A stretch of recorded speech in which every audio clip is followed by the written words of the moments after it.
जरांगे आजपासून सगळे सोयऱ्यांच्या आरक्षणासाठी पुन्हा मैदानात उतरलेत.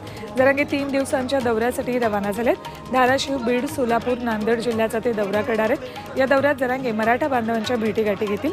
सगळे सोयरे कायद्याची अंमलबजावणी करावी या मागणीवर जरांगे ठाम आहेत. आज सकाळपासूनच मुंबईसह उपनगरात ढगाळ वातावरण आहे. पुढील 24 तासात राज्यातील काही भागात मेघगर्जनेसह पावसाची शक्यता हवामान खात्यानं वर्तवली. मुंबई, नवी मुंबई, पालघरसह ठाणे जिल्ह्यातही काही ठिकाणी तुरळक पावसाच्या सरी कोसळण्याचा अंदाज आहे. हिमाचल प्रदेशातल्या मनालीमध्ये जोरदार बर्फवृष्टी होते. रोहतांग भागातल्या अटल टनल पूर्ण बर्फात अडकल्या. घरं, झाडं, डोंगर पांढरे शुभ्र झालेत. रस्त्यावर बर्फाचा खोच जमला. याचा परिणाम वाहतुकीवर झाला. जम्मू काश्मीरच्या पूंछमध्ये अडकलेल्या 7 ट्रेकर्सची सुखरूप सुटका केली.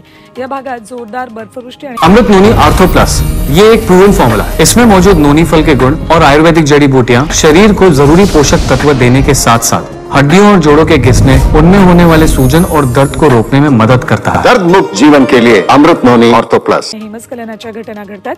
मुघल रोड भागात 7 ट्रेकर्स अडकल्याची माहिती प्रशासनाला मिळाली. रेस्क्यू टीमनं घटनास्थळी दाखल होत ट्रेकर्सना सुखरूप बाहेर काढलं. जळगाव जिल्ह्यातील अनेक भागात झालेल्या अवकाळी पावसानं रब्बीचं नुकसान झालंय. मदत आणि पुनर्वसन मंत्री अनिल पाटील यांनी नुकसानग्रस्त शेतीची पाहणी केली. तातडीनं पंचनामे करून शेतकऱ्यांना लवकरच नुकसान भरपाई देऊ असं आश्वासन त्यांनी दिलं.